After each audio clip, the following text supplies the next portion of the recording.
Oh, the victims. You know, like everyone's so worried about the victims. Like, okay, I said he was a senior citizen. He was 49. I was 11 years off.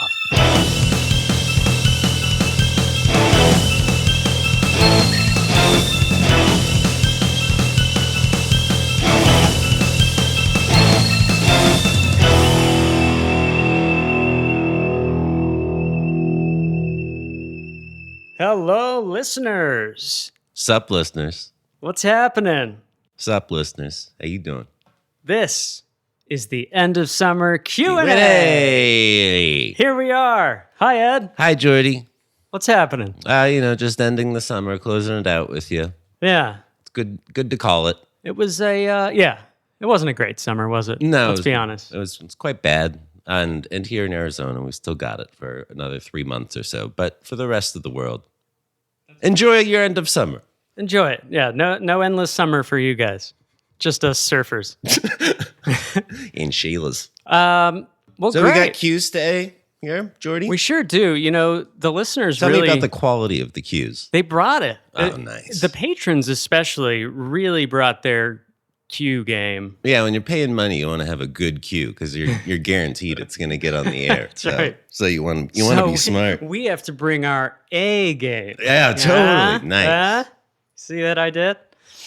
So we've got a wide variety here, and just a real mixed bag. An oleo. Some real good stuff. I think it's in an order that we can just go through. I kind of arranged them. Mix some of the more humorous ones in with some of the more serious ones. We got some complainy ones.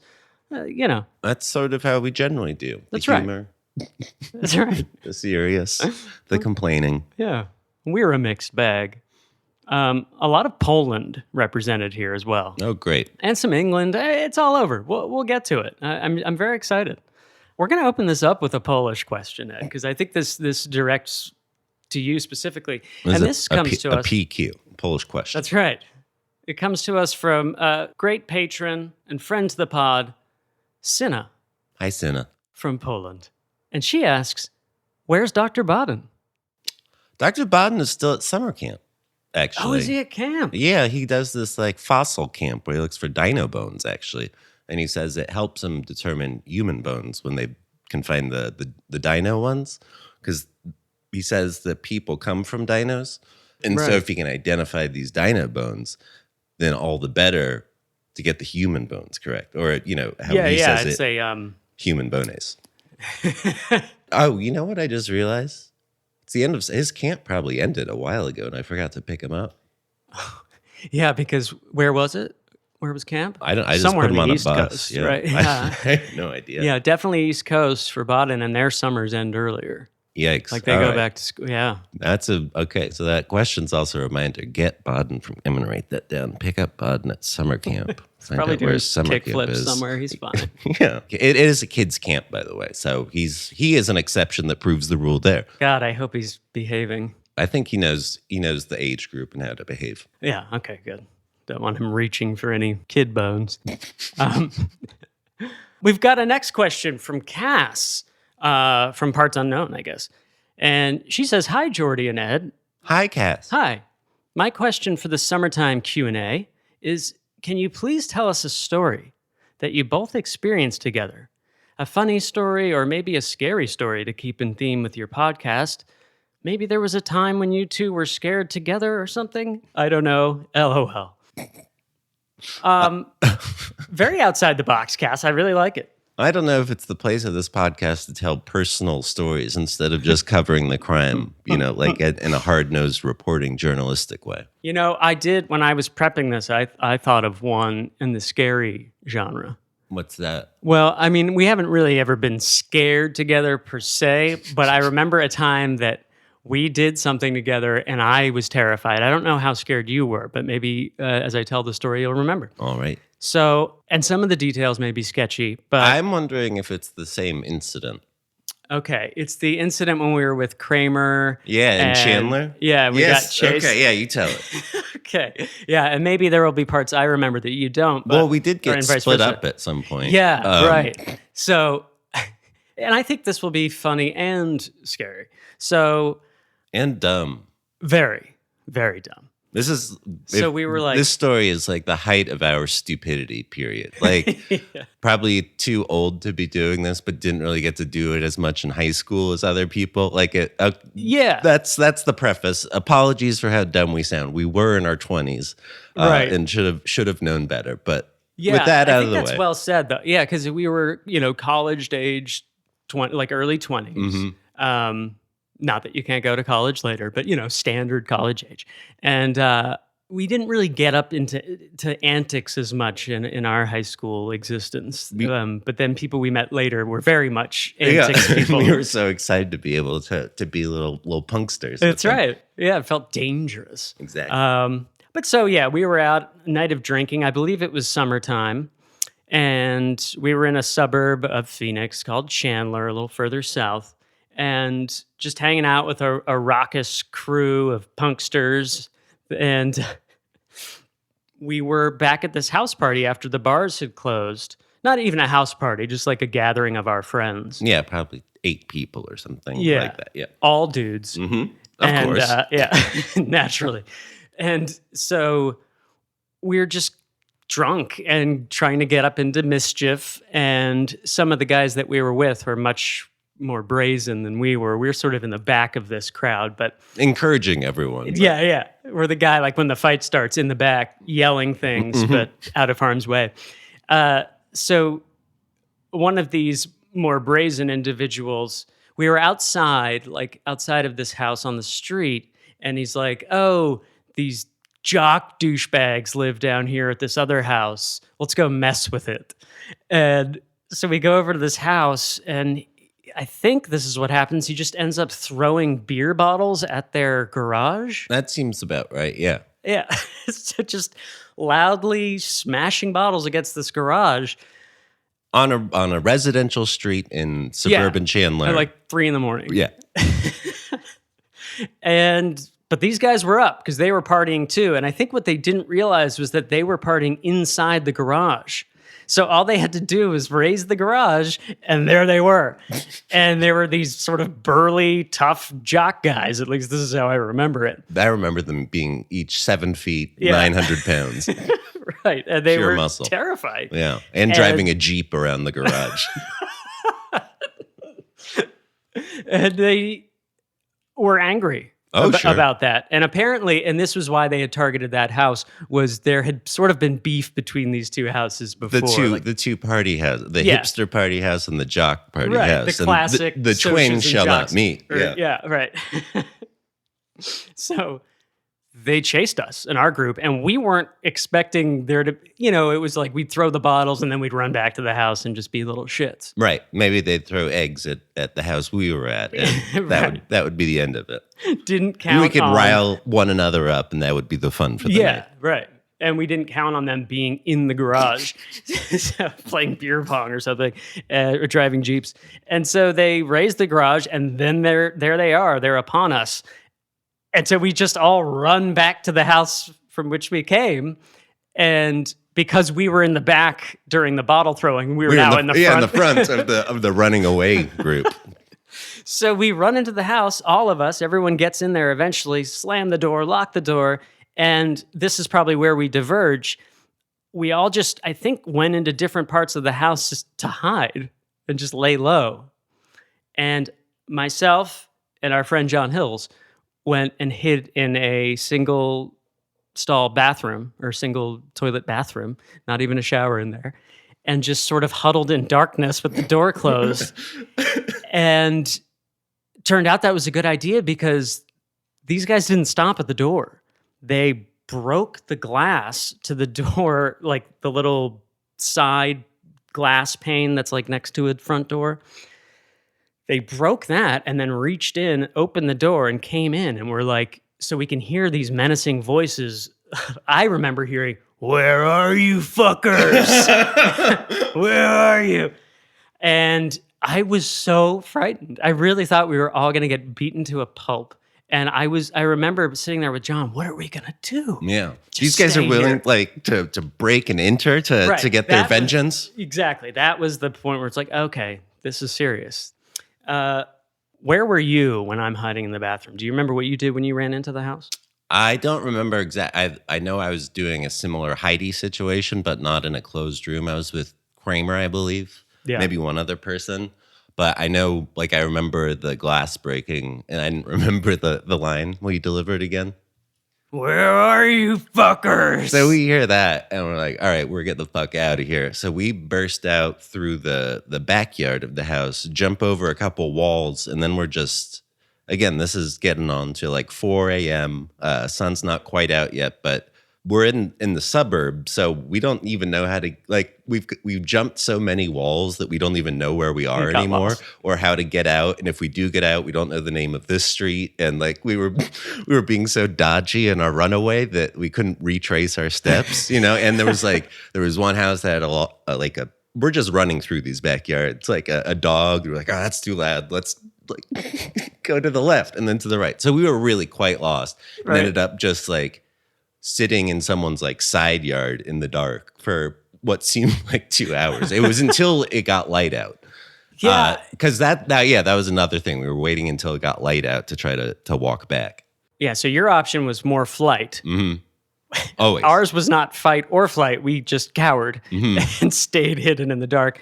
But what we heard was, hilariously, the one guy that lived at this house that was not involved in the antics and had already gone to sleep because he had to work in the morning, decides that he's going to handle this. The only brave one of all of us who was not involved comes out of his room with a baseball bat and is like, who the fuck are you guys? What are you doing in my house? What's going on here? Where's everyone I know? Yeah. And he was sort of able to diffuse the situation, I think.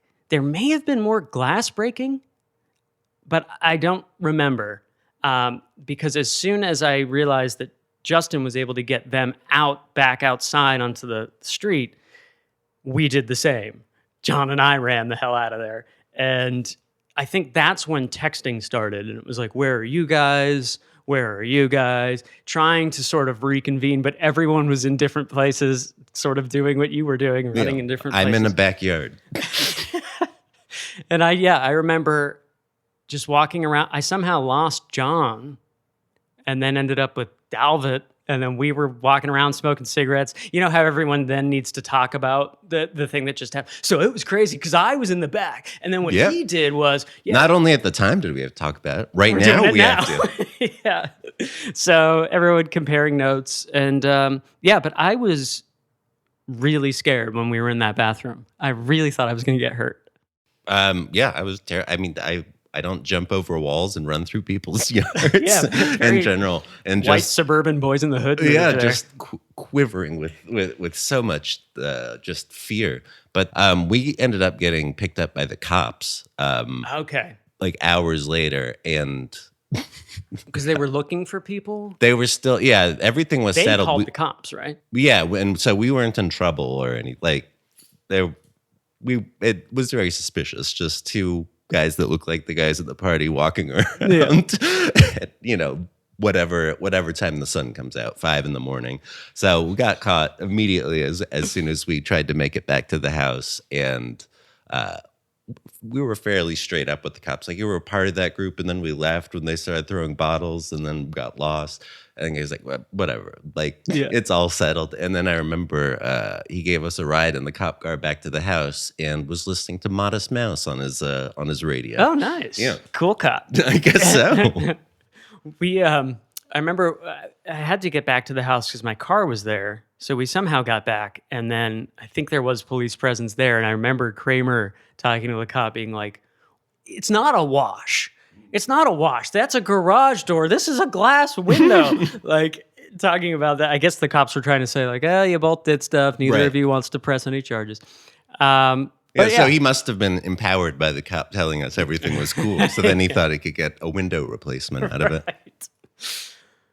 Good times. Those teenage antics. 24-year-olds or whatever we were. That's a great pick. That sticks out in my mind as scaredest I've ever been. Yeah, definitely. That's the only time I think we've been in proximity when I've been afraid.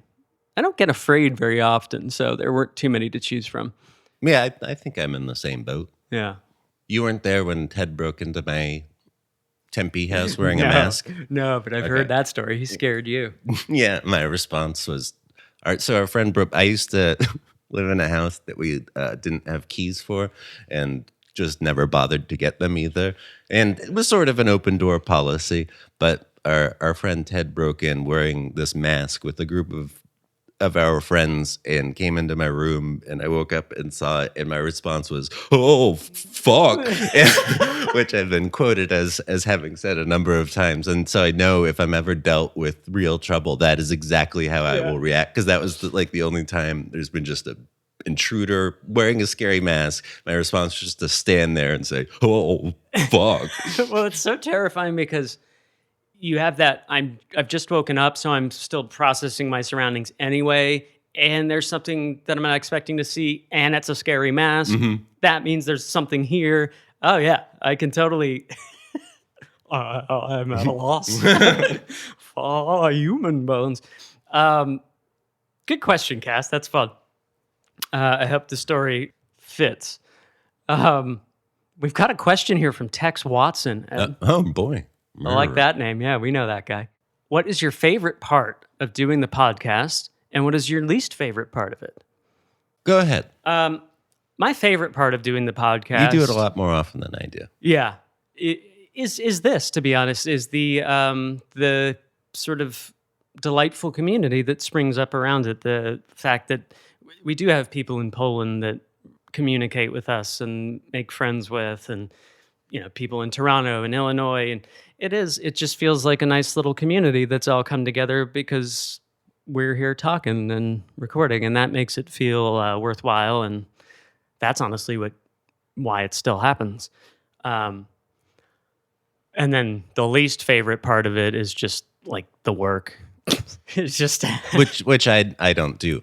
You escape from that. Ed gets to do the talk.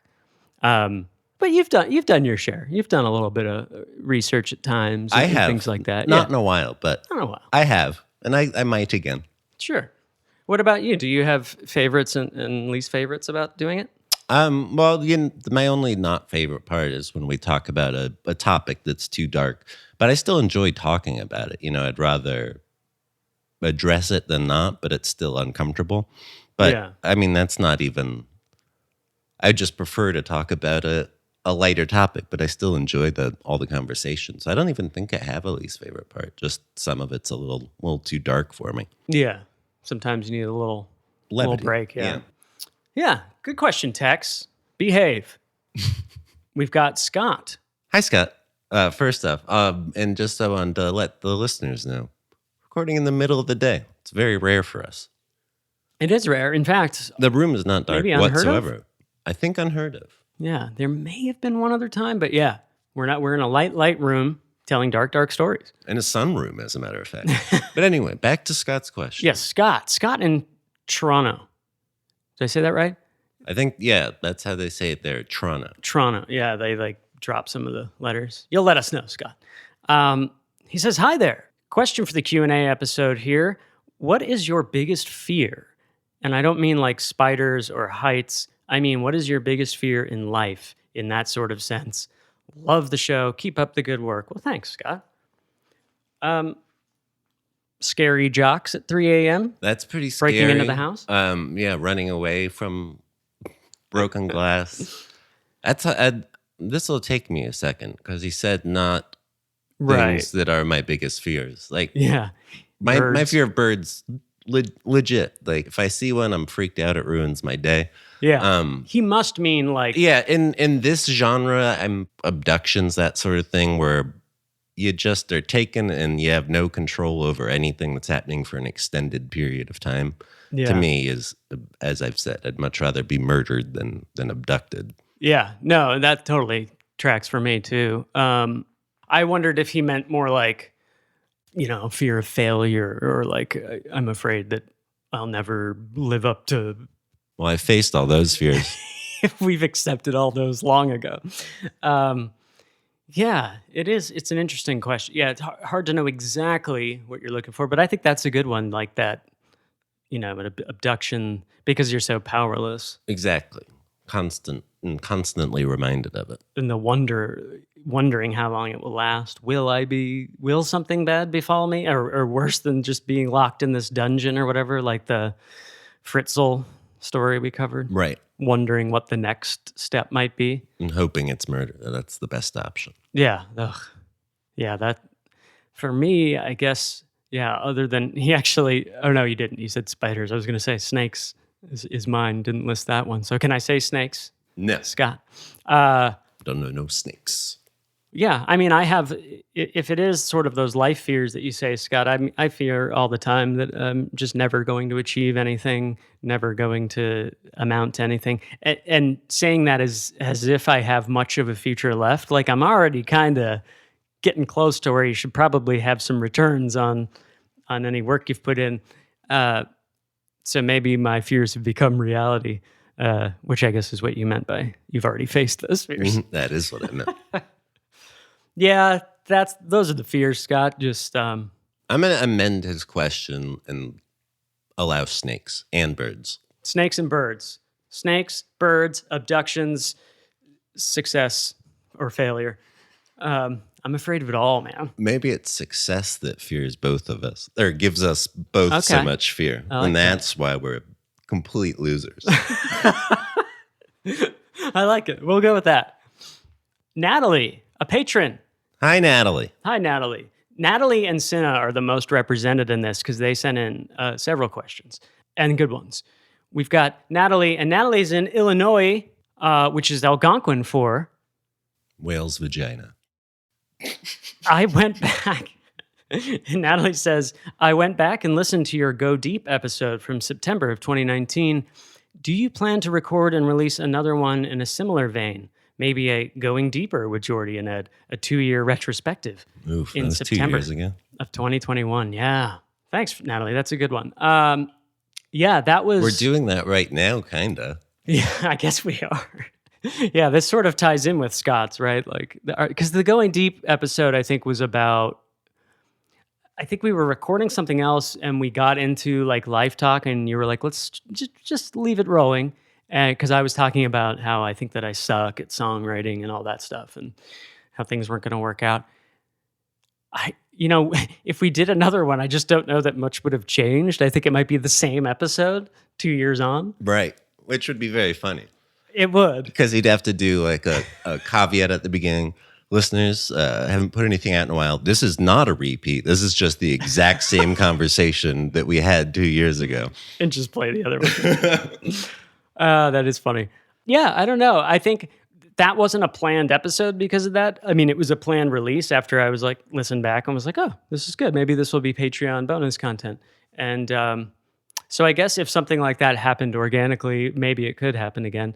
But I would think that would be the only way. It would feel strange to schedule a record and be like, what's the topic? Right. Just talking. I feel like we would just both sit at the mic. Yeah, because we'd be trying to say something profound exactly. or whatever. Yeah. Yeah. So if it happens, it'll happen. And yeah, but I think maybe as Ed said, we're getting a little bit of it here today. And I feel like usually something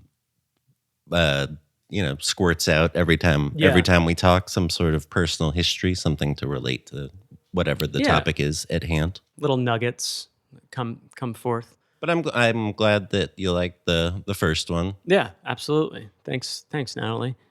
We've got Cinna again here, and these next three questions I grouped together because they're kind of related. But Cinna says, will we have a Netflix party anytime soon? And then Natalie says, will you be doing another Netflix party documentary watch/discussion? I watched The Staircase about a year ago, which was before I discovered Dark World, so wasn't able to catch the watch party with you, but would be keen on partaking in one.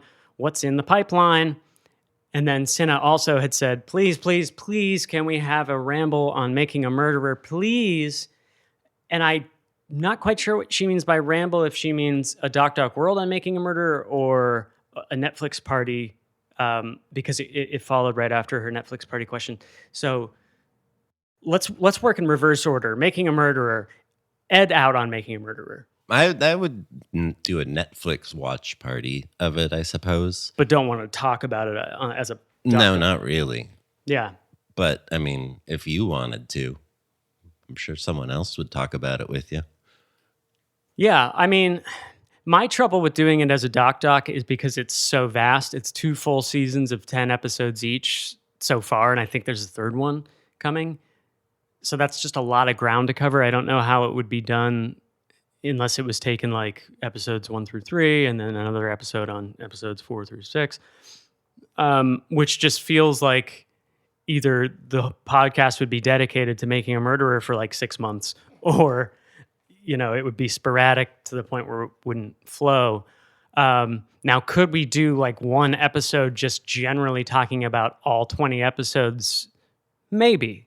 But I would say, to put it to bed for now, I would say, if anything, got to wait for the 3rd season to come out and then decide. Maybe it'll be sort of wrapped up a little bit and can just kind of address the whole body of work at once. Well, something I'd say is we could, when the new season drops, that would be a fine candidate for a watching party. Oh, Like, yeah. even though I'm not a big fan of I'll be watching the 3rd season anyway, Right. as I'm sure you will and the listeners will. So Yeah. I think that's a fine candidate. I liked the watch party. I'd watch whatever. Yeah, it was fun. On Making a Murderer, what is your trouble with it? Is it the staircase bad blood, or is it you just don't find the story as compelling? Or Yeah, I don't find the story as compelling. I don't find the way it's put together. It just got very grating on me pretty quickly in the first season. yeah, Yeah, I don't know. I'm just not a big fan, and I feel like it's been talked about so much and by people more interested and better at talking about it than I am. fair enough. I do like that idea for maybe that being a Netflix party. As far as like doing one and scheduling one, we certainly can. It's hard to. It was so good during the pandemic when they released Netflix Party because really no one was going out at all, and it was kind of just easy to coordinate. I think it might be something. So I thought about this. Now that we have enough subscribers on YouTube, we're able to do YouTube live streams. So we could do something where this way you wouldn't necessarily have to be there live to watch it with us. Basically, you and I would put a camera on ourselves watching the episode and then interacting on Netflix with anyone who's in the chat room. Mm-hmm. And then also people can come on the YouTube if they want and interact if they're live, or they can watch it later after it's not live anymore and still watch along with us. Do you know what I mean? I do. I'm confused. Why is there a camera on us if we're not talking live over it? Because then, so like I thought of this because, so there's this phenomenon on YouTube where sports YouTubers will film themselves watching a game and reacting to it. Oh, for copyright and whatnot? Right, because they can't gotcha. show Okay. the thing. So then other people who are also watching it can watch them, kind of like they're in the room with them, getting I their see. Yeah, takes on things. now that makes sense. Yes. Yeah. I thought it would be like a picture of us with the video, like Right. like Mystery Science Theater. Right. Yeah, just so that it would live on in perpetuity. Like, oh, I couldn't make it, but I'll watch it now, and I can add some comments or whatever. It's sort of convoluted, but it could be cool because I don't think anyone's doing that with like watch parties or docs or anything. But it's kind of the same concept. And then like later, they'll cut down the like 2 hours of the game that they watched to like all the good bits. Right. So it's kind of like highlights. And then you would go back and watch just that, so you didn't have to watch the whole thing. And then another thing that crosses my mind, because we have these great listeners from all over the world, is scheduling it would be a little hard. Right. And so we'd have to set up some sort of Google Doc or something where people could put down sort of availability, and we could try to Right. make the biggest window that works for everybody. Mm-hmm. And that's what another thing that the YouTube Live helps with is that if you can't make it, you can still watch it like you were there. You just won't get But the it's live a interaction. lot more fun when they are actually there live. Right. And the trouble, someone asks a question later, and I'll save my comment to refer to, or maybe let me see if I can find it. Oh, okay, yeah. It's actually this next question sort of ties in. This is from Trevo. Hi. It's like Trevor, but with an H instead of the R. Sorry if I butchered it there. Trev. We'll call you Trev. Hi. Hi, Trev. He said, have you guys thought about doing... I just realized I assumed it was a dude. Apologies. He or she or they. Trev. Trev's just totally like facepalm emoji right now. Have you guys thought about doing your Q&A on video for YouTube? You could do it live, and then people can ask the questions right there on the spot. Just a thought, digging the content. Can you recommend anything similar? Like what crime podcasts do you listen to? So first part of the question sort of ties in. And one of Ed's and my big fears is that if we do live stuff, no one will one's show gonna up. show up. Yeah. And if you build it, they won't come. Right. And we'll feel real bad about ourselves. And additionally, because I'd brought this up to Jordan before, I thought it would be a nice sort of two birds, maybe like Patreon content. But neither of us really want to be on camera while talking. We do some editing on this show, Right. And so I mean, for a Q&A, I think I'd be fine with it. And it is something we've talked about, but really just how weird it would be if we were doing it live and there was just no one there, and then we'd both feel awkward and bad. Right. And I feel like it would taint the entire experience. And people can come watch it later when it's not live, but they'll see that there was no one there live in the chat. Yeah. Everyone's going to know. It'll just be so embarrassing. So maybe that's our biggest fear. Yeah, there you go. Live TV. But it's true. I mean, maybe after the first couple, we'd get a little more used to it. I was actually saying when I did that first vlog the other day, I felt a little nervous doing it because I felt seen because there was no editing to hide behind. And, I feel like people that know me well, if they watch it, could probably tell that I was nervous. So I think it'll take a little bit of getting used to being on camera. One other thing to point out with the YouTube is that I did read somewhere that if you do a YouTube live, you can expect about 10% of what your subscribership is to show up. So we're at like 1,500, I think, around there. So that would mean, you're going to have maybe, if things are well and everyone happens to be able to make that time, 15 people, right? 150. 150 people. Thank you. But there's no way that's happening. Yeah, that seems too high. Maybe it was 5%. It was something where I was like, it's not even 20 people. So maybe, what's the percentage to get us to like 10 people? From 1,500, it would be less than 1%. Oh, okay. So maybe it was 1%. Maybe it was something like that. But yeah, for ours, we're probably not quite there yet. But I think it could be cool. Like if this does grow more, and it is the YouTube growing exponentially each month, down the line, if there's a good amount to where that 1% is like, even 20 people, I feel like that would be worthwhile. Yeah, so let's say down the line, definitely something to consider, or something we're already considering, just got to make it work. And then with the Netflix party, whether it's on YouTube or not, or we just do what we did before. I mean, we only had like 5-6 people that did the staircase one with us, but we had a great time. Right. That was a lot of fun. So even if it's... And never even all 6 at once, maybe one session. Right, yeah, people kind of come in and out. But yeah, that was a great time. So yes, we will try to do something. I guess, there's so many documentaries that come out now. Like the Making a Murderer 3 one is kind of perfect. So like maybe like that's far enough away that we know it's coming. People are interested in it. And get emotionally prepared. Maybe, we'll have a bigger audience and everything will be ready. So let's sort of put a little pencil that in. But to finish with Trev's question here, can you recommend anything similar to what we do, or what crime podcasts do you listen to? I have said before that like doing this podcast kind of killed my wanting to listen to true crime podcasts. Like I used to be into True Crime Garage, Case File, stuff like that, which I still think are good. But it's just like I'm so saturated with it now. Like when I research or whatever, and I'm just like, let's talk about sports or something different. And I think is probably same for Ed at this point, right? Yeah, I mean, really, once you started this, I haven't listened to a true crime podcast. But yeah, I liked the same ones. I liked Sword and Scale back in the day. Yeah. Couple mini, like that Gladiator one.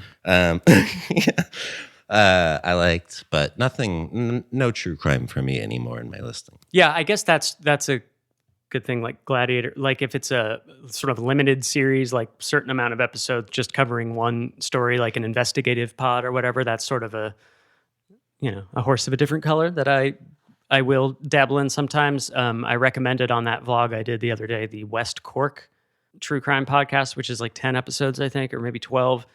Excellent. Definitely go listen to that. But yeah, I think for the most part, our podcast listening is lighter fare these days. And getting back to the YouTube live thing, one podcast that I do listen to all the time, Hollywood Handbook. I pay for the Patreon bit, which means you can watch the video, like they do it all on Zoom. And I don't really like watching the video. Like part of the magic is just having this exist in my ears, seeing them actually do it makes it sort of less funny to me. I don't know. Yeah, it's like seeing the sausage made or something. Yeah, like, it is a it's little more fun to imagine what they're doing. For me, yes. Yeah. But I mean, that's a comedy podcast, so it's different. Yeah.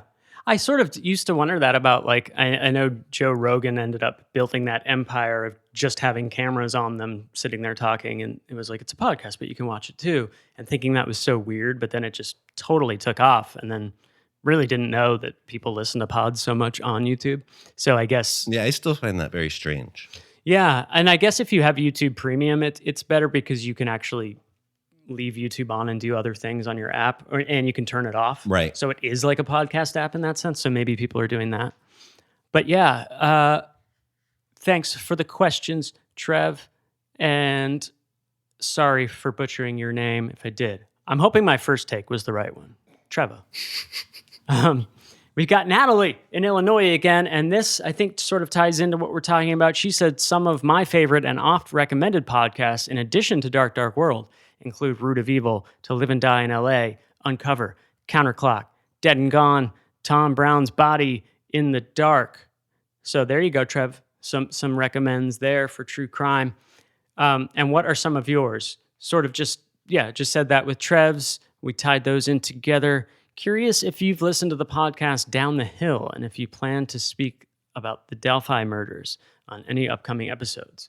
Had not planned to. That one, do you know about the Delphi murders? I do not. Very, very popular case out there today.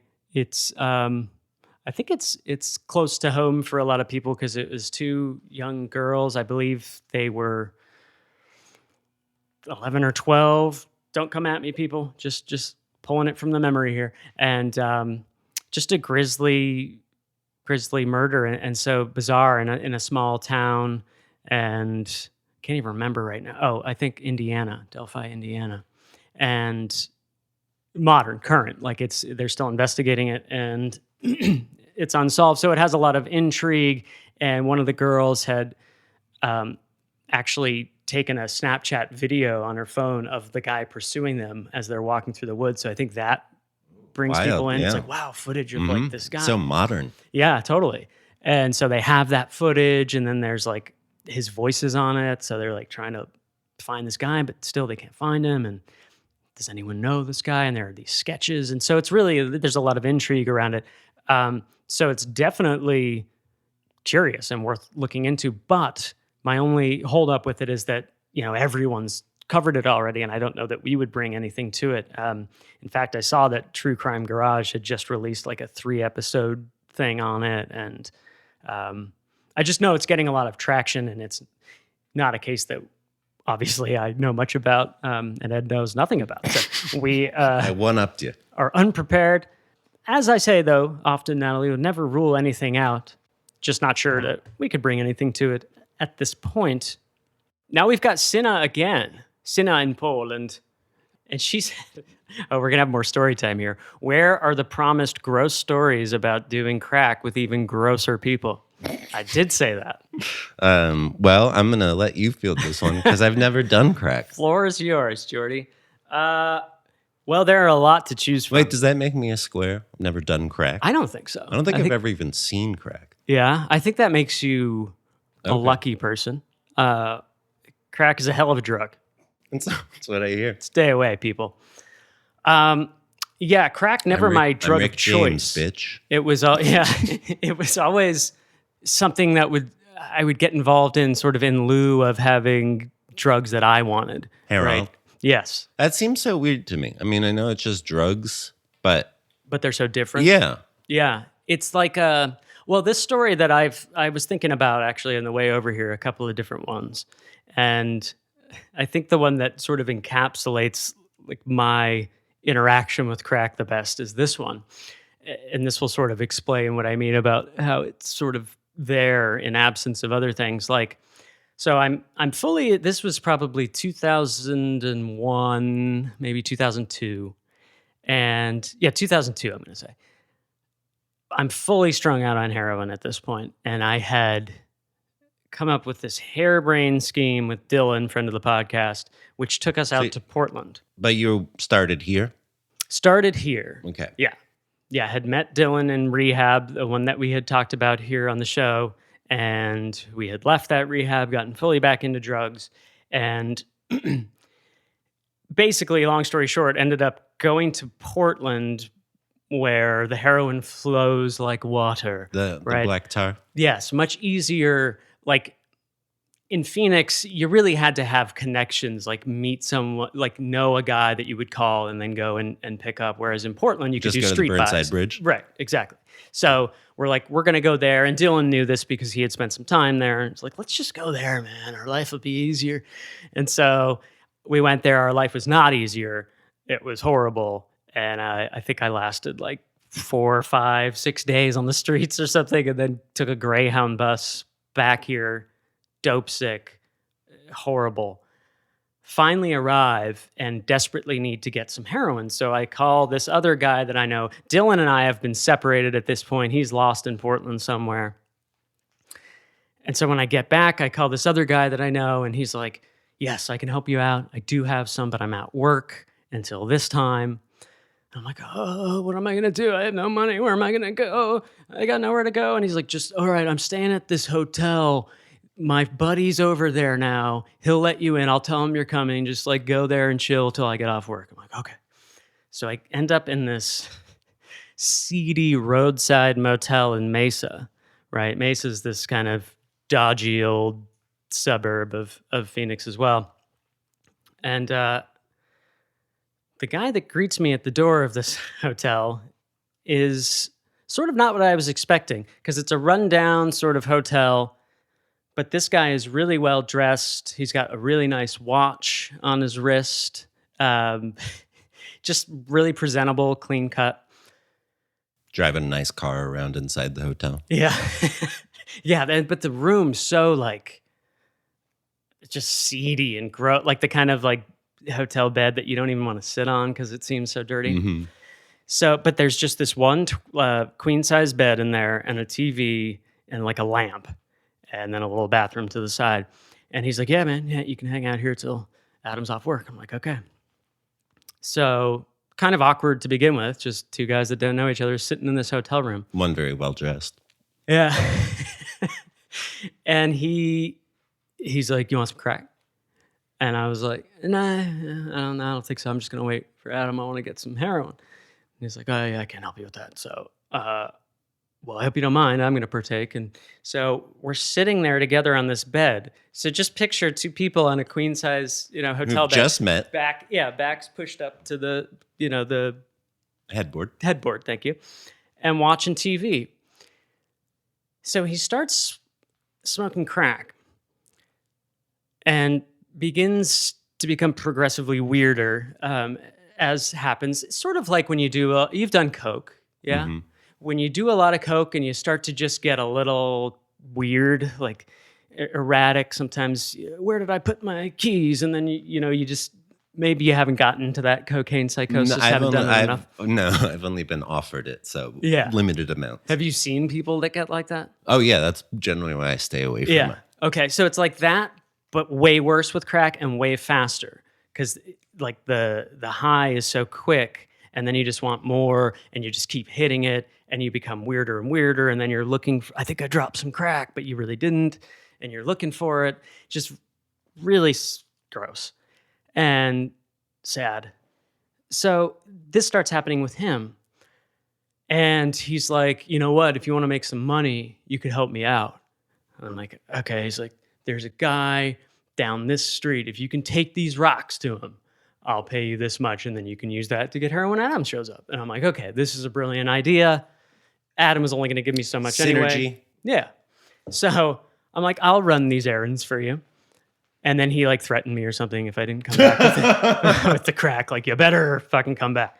But he knew, he could tell how out of shape I was. I definitely wanted the money. So that part of it, whatever.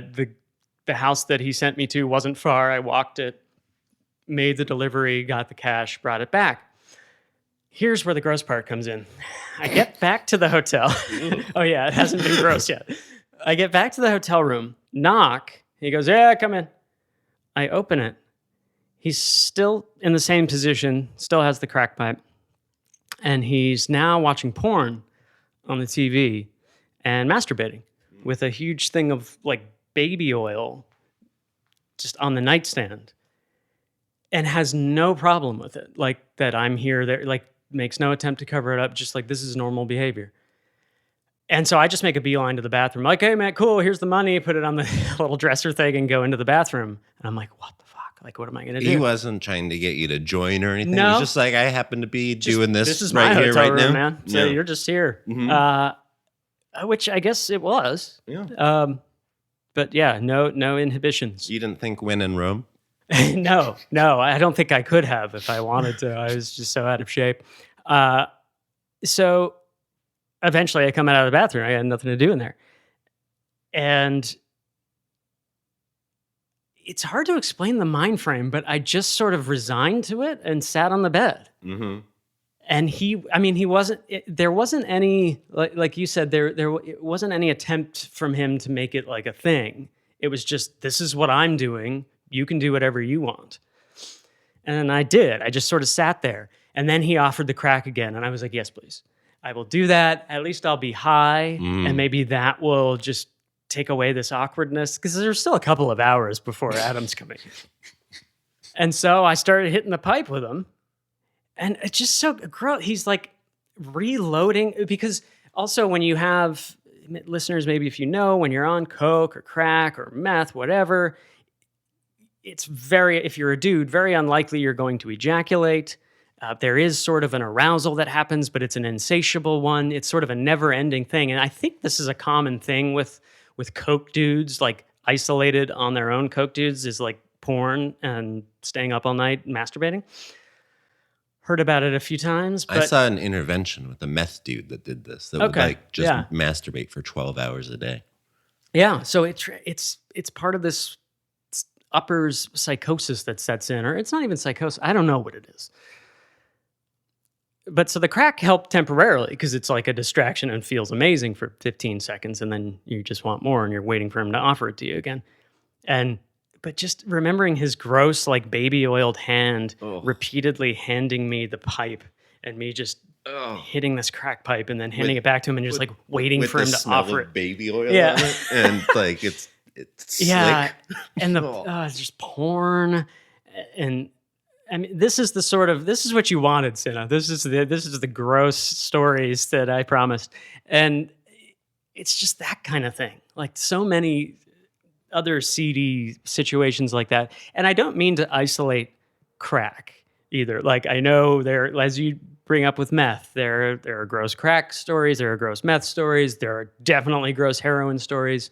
Not isolating this to crack people, but yeah.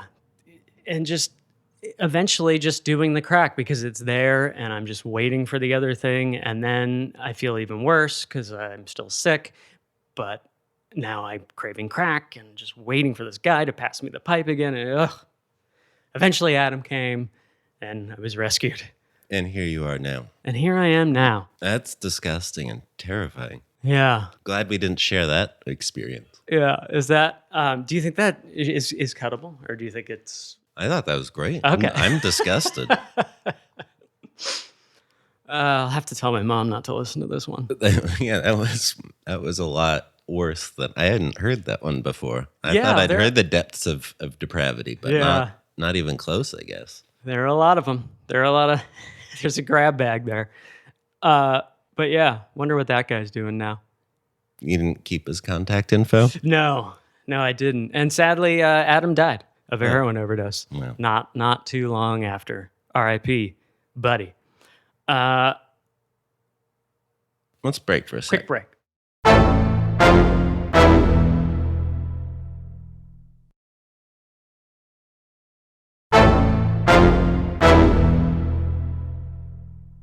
Welcome back to the dark room. That's right. Did a little break.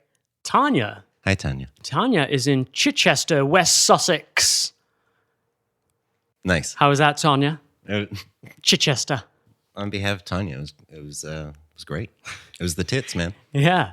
Chichester. That's fun to say. Mm-hmm. Chichester, West Sussex. Hello, boys. I'm not going to do it in the English. See how the Sussex gets made.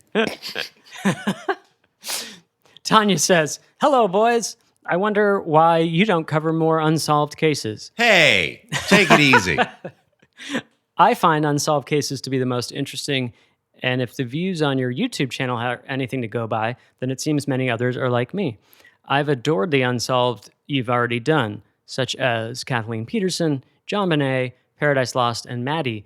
A couple of those are more recent, so maybe you're moving in the unsolved direction anyway, in which case my question may be pointless. But if not, will you consider doing more?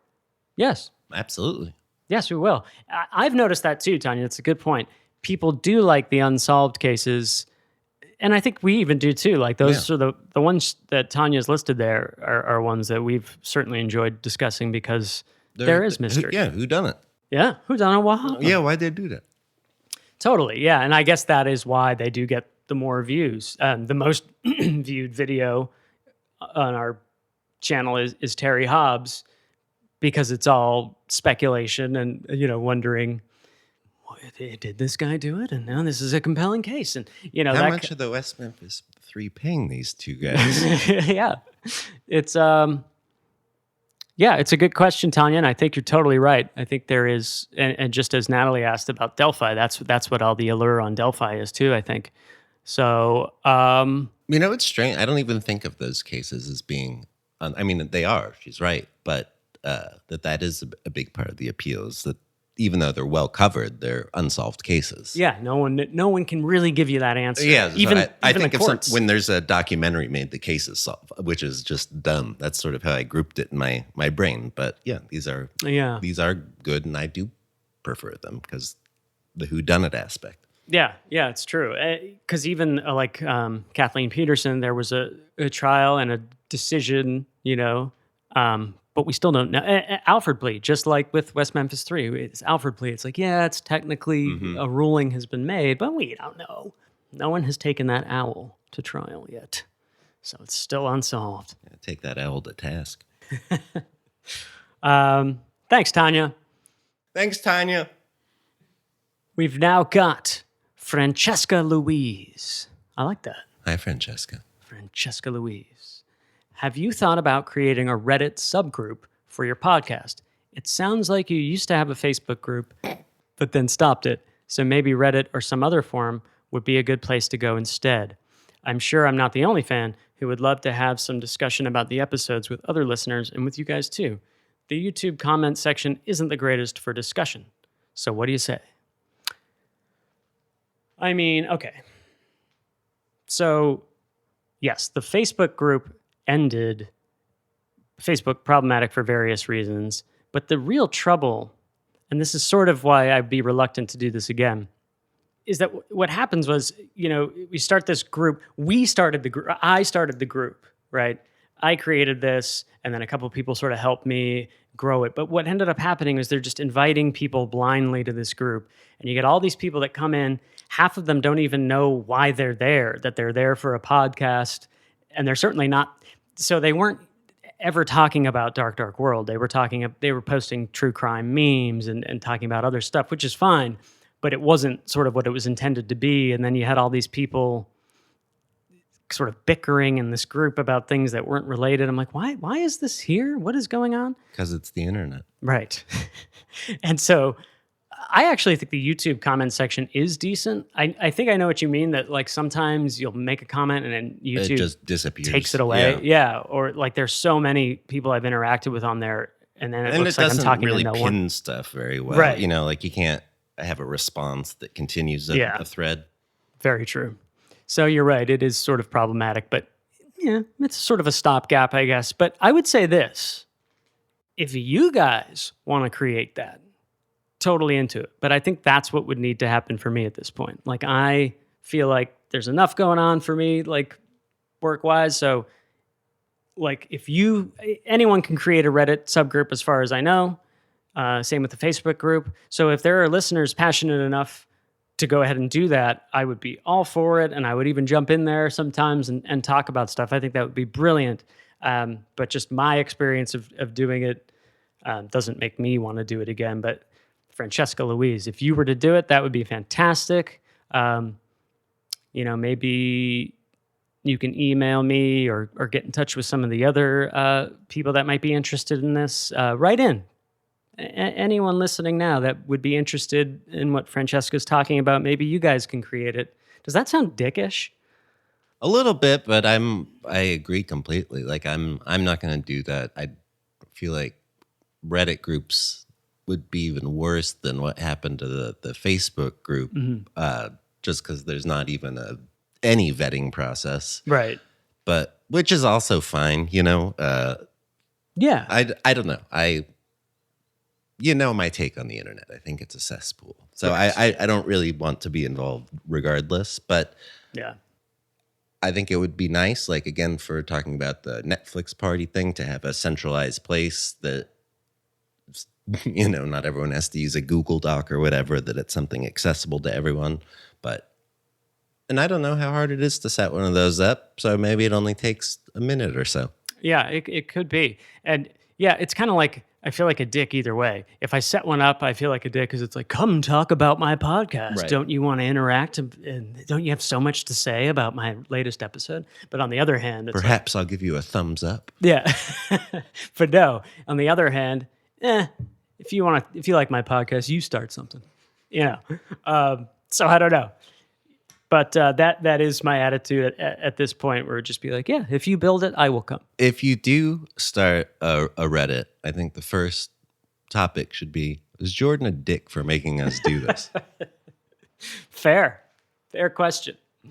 We're back with Sina in Poland. Hi, Senna. And she says, do you know any Polish true crime stories?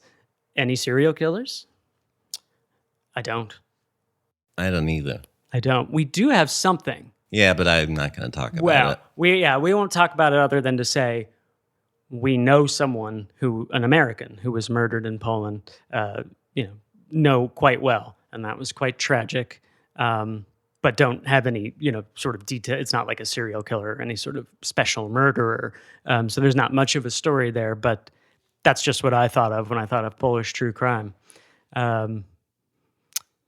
Yeah, that pops right to the front of my mind. But Senna, and anyone, you can always send in cases, and we'll check them out and see if anything rings a bell for us. It sounds like Sina's maybe keeping something close to the vest. That's what I'm assuming. Yeah. Why don't you just tell me what you're thinking? Tell me, who is this Polish serial killer you speak of? We'll be happy to talk about him or her. So we've got some episode-specific questions here. And this first one is fine. For our Aunt Diane episode that I did with my brother Devin. So Ed sort of... I'm going to take a break. Doesn't have to deal with I've been carrying this whole thing. A more hostile question here. And it's from Cloverfield, 1959. This was on YouTube, so I don't have the actual name. I saw you're doing a Q&A, so maybe you will answer me on that since you didn't on YouTube. Answer is yes. You still have not changed the misinformation in your video about Diane Schuler. That's Aunt Diane. When are you planning to do that? Guy Bastardi was not a senior citizen. He was 49. He was also Michael's son, not his brother. These victims deserve to have their deaths reported accurately. I like your channel a lot overall, but this stuff really bugs me. Sorry. No need to apologize. I agree with you that it's disrespectful not to have the accurate information on there. I have since on that video put a little disclaimer in the description saying like, and I'll say it here too. What we did when we did that episode, my brother Devin was in town. We watched that doc and then immediately turned the mics on and just recorded. So whatever notes we maybe wrote down. So yeah, a couple of the things in there said were not correct. And I do apologize for that. But I'm just waiting for that. and if this is too hot takey, if I drift into that territory, maybe you tell me. I'll give you a hand signal. Are we a little too? Oh, the victims.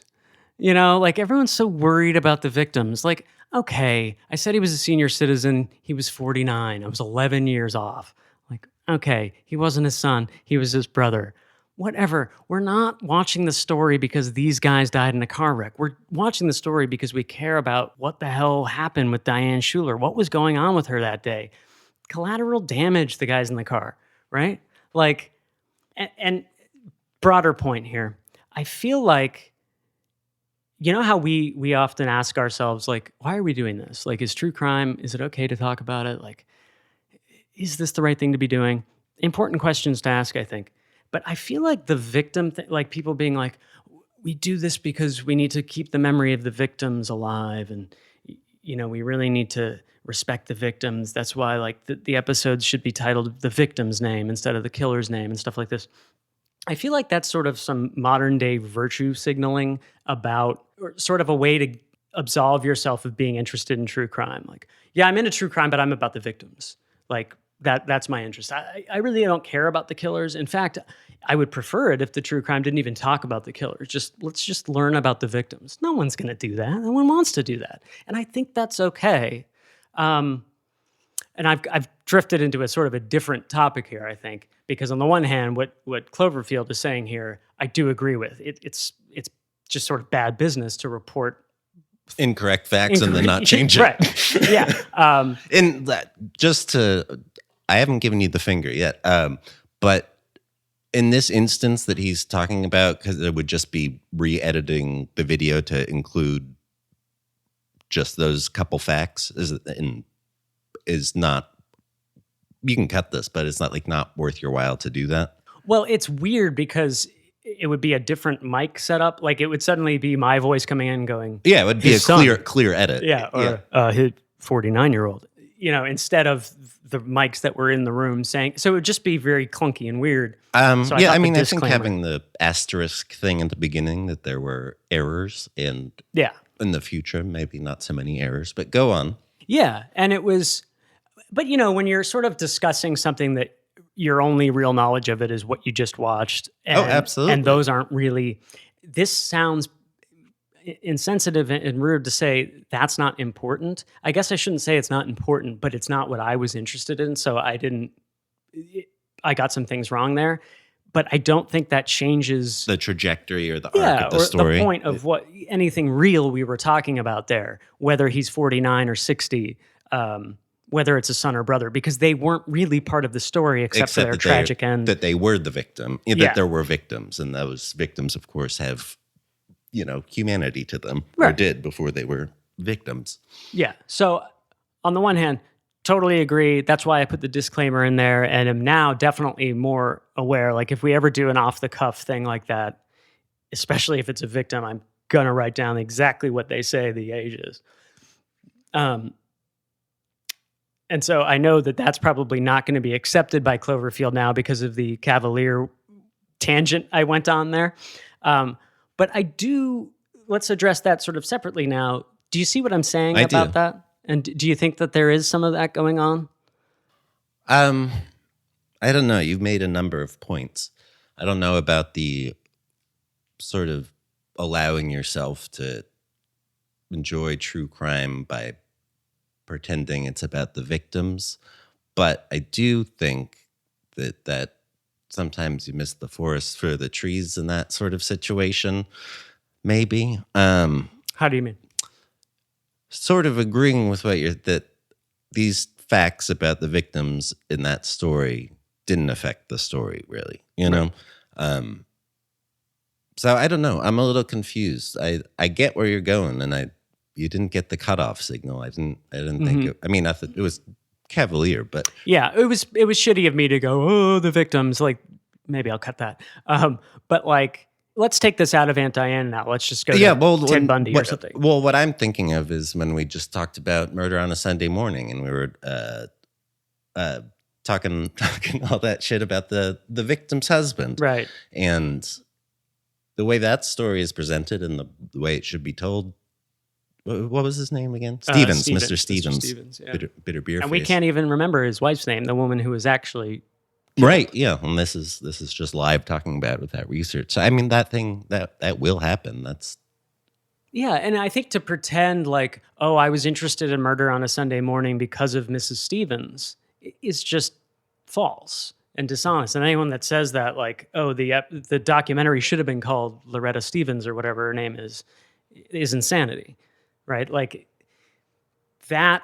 I think the motivation for it is to feel better about your macabre interest in something. And I'm here to tell you it's okay to be interested in true crime, man. It's okay to want to know. Who profits most from that opinion, Jordan? Follow the money. That's right. Follow the money. Always. It's two things. One, it is tragic for the victims. And there are some victims that really do, I remember their names from stories that I've covered. They do stand out for one reason or the other. Everyone lives interesting, meaningful lives to some extent. But but that doesn't mean that when we're talking, they don't own the story, I guess. The killer is equal parts, if not more. I mean, that's why we're here. We're here because of the thing they did, and we want to understand it or learn about it. We're not here because of what happened to this person who's essentially collateral damage to our wanting to learn. Right. Like if John Bonet doesn't get kidnapped, we're not talking about a 6-year-old's life up until Christmas, right. And that's it. And then nothing happened. She's probably older now. But yeah, that's it. I said something about that on that vlog that Netflix is not going to have as much success making a documentary about the victims of crimes if they don't get to talk about what happened to them or who the killer was. However, and I will put a but again in Cloverfield's favor, I would say, but that means that people like me, people like us that are talking about true crime, if you're going to talk about the victim at all, get it right. Say their actual age, say their actual name, what their relationship was to the person, or don't mention them at all. If victims don't matter, Jordan, then don't bring up the victim, right? So you can throw that back at me as well. And I think that's a fair point too. So if you're going to talk about the victims, get it right. And if you're not interested in the victims and you don't want to, that's fine too. I'll accept that. Okay. You feel good about that? I'm going to have to listen back. Yeah. I think maybe it started a little rough. Did. But I think I was trying to be funny dick a little bit, Gotcha. And I don't know how funny it was. So we'll listen back. We've got another Polish question, but it's not from Cinna. And this one just came to us, Ed. This is from Renata. Hello. Renata in Poland. And she says... How hard is it for you not to say pony after that? Very. Okay. It's hard for me not to say Poland. Like I already said it. Mm-hmm. I could, right? But it's hard not to say someone's name if they're from there and then also throw in the Poland. I can't just say Renata asks. Renata in Poland asks, if you and Eddie would be interested in doing something similar to the G.G. Allen episode, what about Marilyn Manson and his really harmful influence and all of the allegations? Are you familiar with all that stuff? I know it's more of a gothic scene, but still. Well, we don't mind that it's a gothic scene. Not whatsoever. Ed and I love some Marilyn Manson music. That's true. Not all of it. But let's break this down because I'm not quite sure what you mean. So I'm assuming the allegations, and that he are got you his familiar ribs removed? with that stuff? He conducted the Columbine massacre. No, I think is the Evan Rachel Wood stuff, right? Right. That's got to be. And I'm not too up to snuff on that. I know that he did some monstrous stuff, or she alleges he does. I don't know if it's been proven or what, or if more people came out. So that I would have to dive into. Definitely think it's probably not good for him because usually that stuff is true. Yes.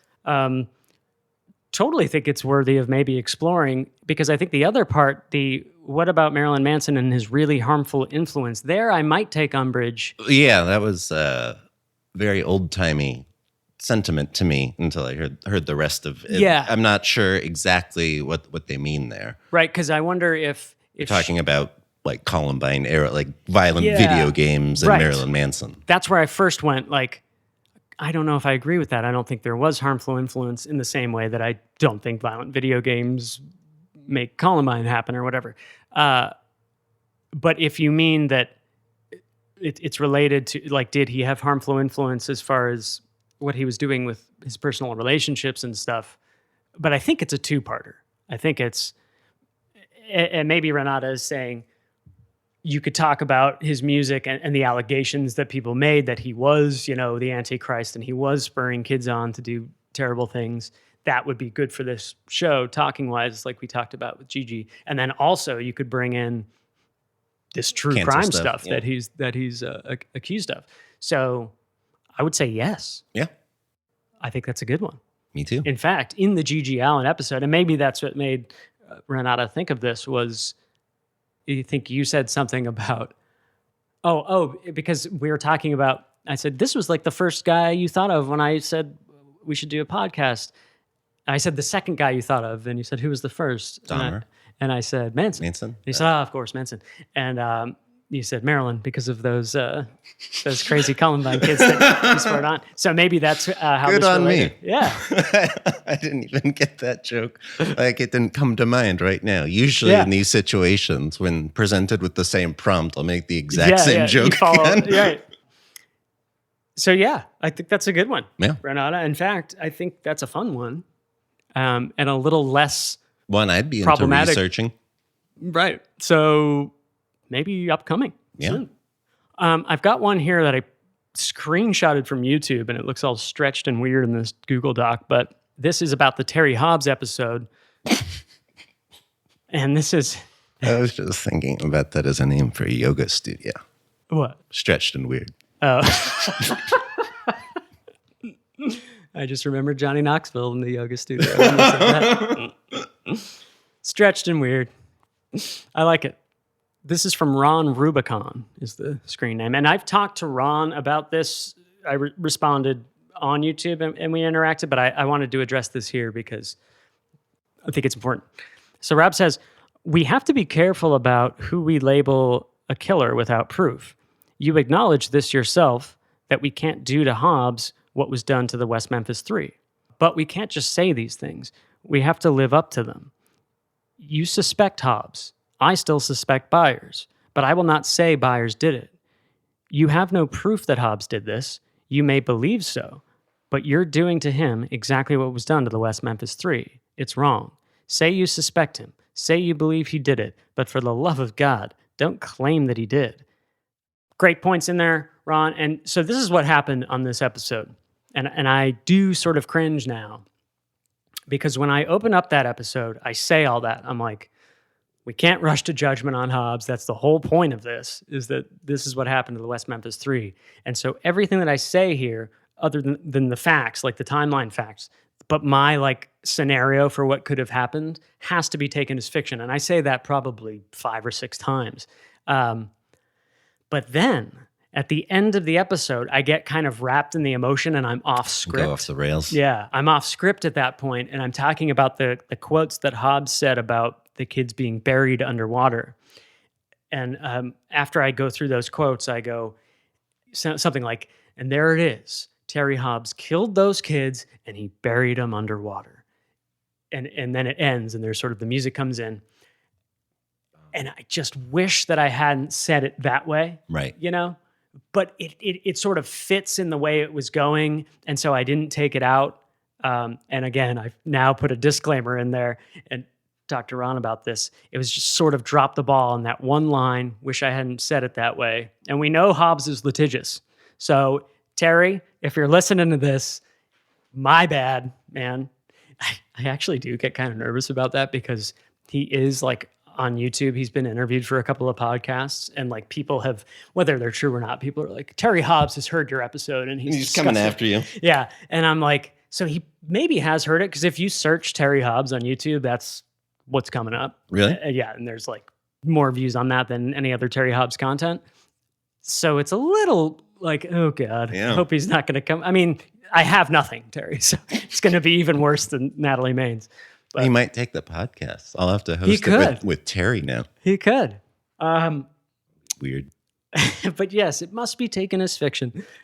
Fiction, Terry. But yeah, no, Ron's totally right. And I just wanted to address that on the pod in case people aren't on YouTube, haven't seen the disclaimer, didn't see that conversation, because it is really important.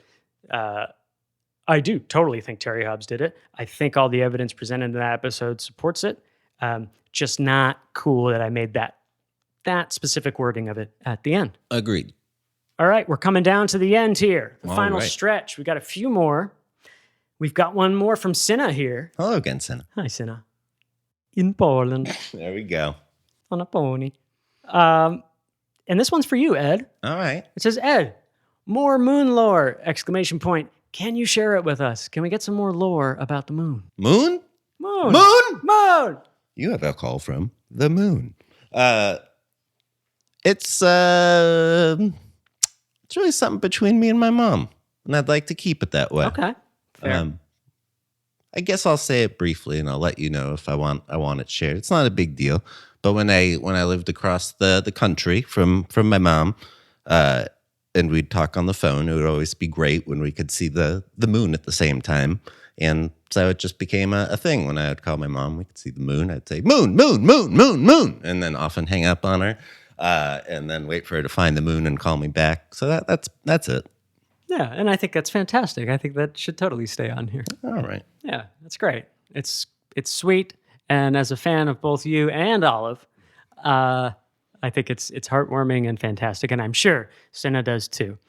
We've got one from Agatha, but with just the T. Agatha Christie on a pony. No. Agatha says, can we get any book recommendations from both of you? Doesn't have to be true crime, just whatever floats your boat at the moment. Well, I'll just go true crime. What really got me into the whole genre? David Simon's books, who made The Wire, Homicide, The Corner. Those are two of my favorites and are true crime adjacent. I mean, Homicide is true. Yeah, they're both true crime. But those, for things that relate to what we're doing, those would jump out immediately. Yeah, that's good. It's fun. Like, books wise, I don't really read.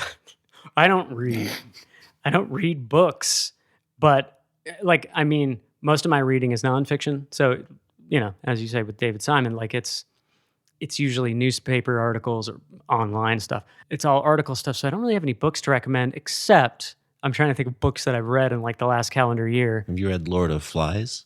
Lord of Flies. No. What about Lord of Rings series? I think I remember that. It sounds familiar. Catcher in Rye. So his long hat. Just pictured a baseball catcher in a piece of rye bread. In a marble rye. Yeah, like that Jesus pancake or whatever. Where it just But if you're into fantasy stuff, I'm a big fan of Joe Abercrombie's books, the first Law trilogy specifically, and now the second trilogy that follows that. Fantastic, dark fantasy. Really like that. True crime-wise, Stevie, I can't think of her last name, but the book is called On the Farm. It's about Willie Picton, the pig farmer of Vancouver.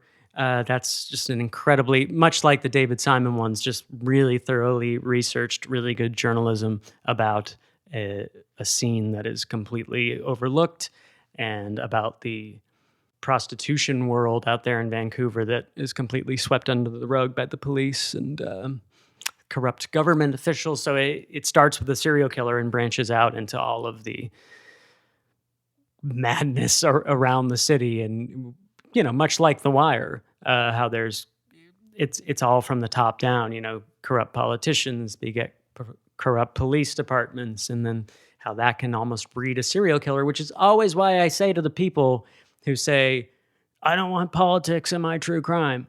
True crime is political, oftentimes. So keep that in mind, you anti-politics people. So yeah, there's a couple for you. Agatha. Also, the Agatha Christie novels. Quite nice. Yeah.